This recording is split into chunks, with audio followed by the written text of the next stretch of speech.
पहुंच गए magnetic hills के ऊपर। तो अच्छा एक्सपीरियंस रहा। हमने पहले फील किया कि होता क्या है कि उसने एक्चुअली हमने बाइक को उधर न्यूट्रल कर दिया था और वो अपने आप ही चढ़ने लग गई थी ऊपर। सोचा कि चलो बाइक है लाइट वेट चढ़ती होगी, लेकिन गाड़ियाँ भी चढ़ने लग रही हैं यहाँ पर ऊपर। तो अच्छा व्यू है एक तो यहाँ पर चारों तरफ देखिए।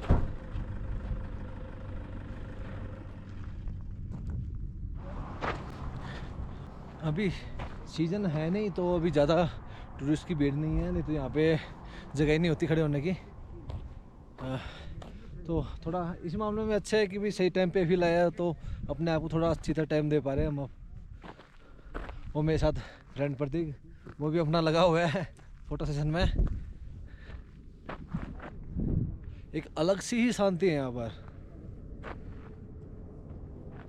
जैसे कुछ स्कूटर्स वगैरह भी हैं जो वो चलाते हैं, लेकिन अभी चार्ज पूछे तो ये बोले 1200 रुपये के मतलब एक चक्कर कटवाते हैं। 1200 रुपये तो बहुत ज़्यादा है।